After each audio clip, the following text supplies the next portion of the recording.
Hey guys, welcome back to another video on the Inside Spurs channel. Happy Thursday morning. Hope you're well, hope you're looking forward to a good day, whatever it is that you're doing. It looks like it's decent weather out there, so if you are going to be out and about, it looks like you won't get absolutely rained on like we have for the last couple of months.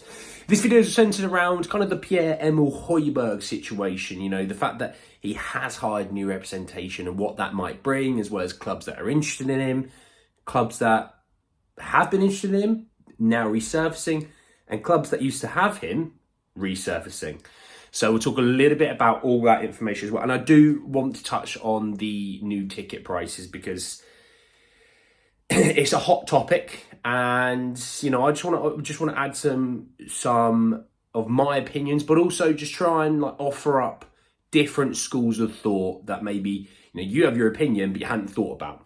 Not to say it's the right way to think about it, just saying that maybe there's something else that you might go, actually, yeah, that makes a bit of sense. So we'll talk about that in a second. Just want to say, though, if you're new, subscribe. You're very much welcome to join us for the journey.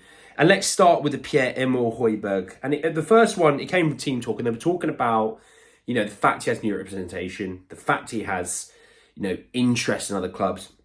It says the report states that Atletico Madrid could still be working on his signing and are studying his situation for now. Tottenham value Højbjerg between 15 to 20 million, which is relatively cheap for a player with his experience. The article does go on to talk about, you know, replacements, you know, Conor Gallagher's, Morten Hjulmand's, Frendrup, I think. Oh no, he wasn't. Frendrup wasn't in this article, but he is in theory someone you could line up in there. I'm not gonna talk about replacements in this video. Okay, I just want to talk about him leaving as such. Højbjerg was obviously in his late 20s. But he's in a fortunate position that he's never really been injured. So that's always something that you can hold on to. Whereas a guy who at 28, 29, who every season picks up 2 or 3 injuries, he misses, you know, 5 to 15, somewhere worth of that of games across competitions, you're a little bit more worried about. But a guy who's, you know, late 20s, who doesn't miss time because he doesn't get injured, you do sit there and go, he's probably got an extra 1 or 2 years on him that other guys at his age don't have. So that's one thing. He does only have 1 year left on his contract come the summertime, so you are kind of backed into a corner a little bit. Now, he's not going to be in a situation with Eric Dyer where he only... It's not a situation with Eric Dyer where Eric Dyer kind of wanted to control what was happening to him. He didn't mind sitting on the bench 6 months. Højbjerg's not like that. Højbjerg loves playing football, so he's not going to be a guy that's going to wait 6 months, another 6 months after waiting virtually this year to kind of get a move that maybe he would want. He's going to want to get the move this summer. He wants to get playing this summer.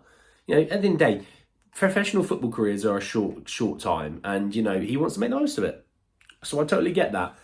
You know, with that situation being said, then 15 to 20 million, I do think it'll be towards 15, if I'm honest, unless someone in the Premier League comes for him. So let's say it's Atletico Madrid. They have a bit of money to spend, but they have other priorities and needs and wants.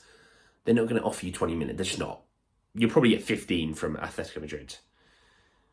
If we look at Fulham, for example, they obviously, not last deadline day in January, but the previous deadline day in the summer, they offered to take on Højbjerg. You'd probably be able to get 20 million from them because they're a Premier League club. If you think of the Italian teams, you know, he's been wanted by Juventus, he's been wanted by Roma, I think he's been wanted by AC Milan, Napoli, at times. You're probably not going to get the 20 million unless it's Napoli and sell Osimhen. Then yeah, you should be able to get 20 million because they'd have the money to spend and no FFP concerns.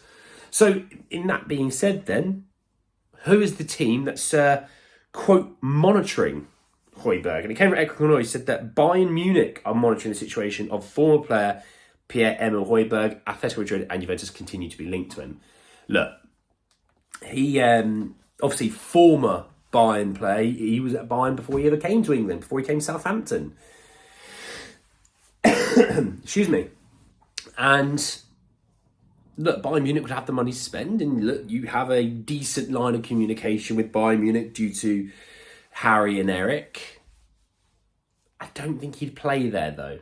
I'm just trying to imagine their midfield room. When you have Joshua Kimmich, you have Leon Goretzka, Pavlovic plays sometimes in the midfield, Guerrero sometimes play in the midfield.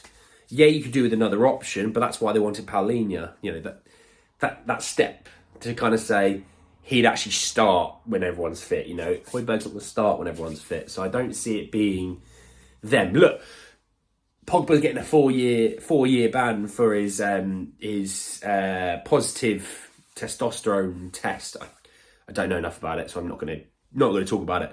But look, that opens up a central midfield position at Juventus with Atletico Madrid. He suits their style of play. He'd suit what Simeone wants from a midfielder. He has options. So he will move in the summer, and Spurs will get a fee.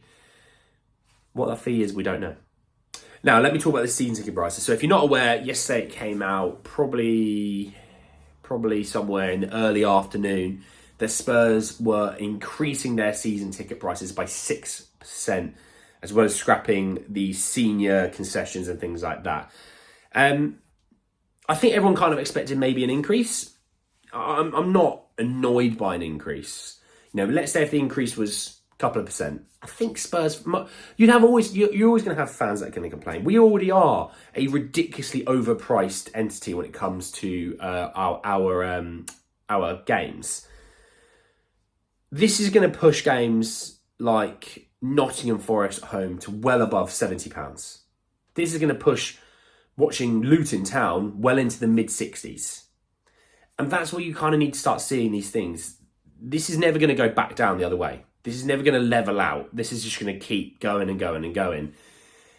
And the issue Spurs fans have is, well, what do we have to show for it? Here's the trophy cabinet. There's a Carling Cup down there. You can't see it. It's just down there. So what do we have to show for it? Now, if we're Man City and we're like, yeah, this is what we're going to show for it, I think Man City fans would go, we don't half win a lot though, do we? Liverpool fans go, we don't half win a lot. Oh, all right, we'll pay that. Spurs fans unfortunately sit there and go, we've got a stadium and a training ground. And, that's all we have to shout about. The fact that, we're increasing our non-sporting events there by nearly double. The stadium pays for itself. There was talk, the article was reading and it was like, things have gone up in price, running costs, blah, blah, blah, blah, blah. All those things get covered by stadium doing other things as well. Spurs already make the third most per game, by the way. Any home game, they make the third most across Europe. And the senior concessions is where I think a lot of people have drawn the line. They're not happy about the 6% increase, but that's where they draw the line. And I totally get that, to be honest, because these are people that have been, season ticket holders for decades. And they're kind of getting screwed. And people going, well, other teams have done this. Other teams have gotten rid of this. But this is where you already make the third most out of Europe. You're already way overpriced. This is where you could actually buy some more good faith and say, look, there's going to be an increase, but we're leaving that alone. I guarantee the people that are complaining about the increase, at least knowing that's been left alone, would be a little bit happy. And that's what I'm most annoyed about as the senior concessions. The increase, look, it was coming. 6% is always, it's too much anyway, but it was coming. The senior concessions were having an issue with. And the people who don't have an issue with the senior concessions, come on, guys, have a heart. Have a heart. These are Spurs fans before you were even born. Yeah, these are Spurs fans that were Spurs fans before you even knew what Spurs was. Before even I was born. Before I even knew what White Hart Lane was.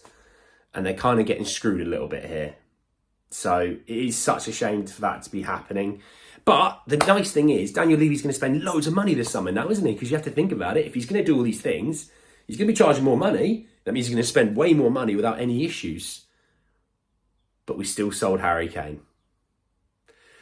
Anyway, guys, then the video. I hope you enjoyed. Drop a like on the video. If you did, hit me in the comment section. Your thoughts, feelings about Pierre Højbjerg, his situation, Bayern, Atletico, Juventus, Napoli, your cousin down the road who wants to buy him, whatever it is. Let me know your thoughts, feelings about that. Obviously, thoughts, feelings about the season ticket prices and senior concessions, all that stuff. If you support it, you support it. If you don't, you don't. I want to know both sides of the coin. Obviously, subscribe to the channel if you're new and hit the bell notification for more. But anyway, guys, then the video. I'll see you all very, very soon. Take care, guys.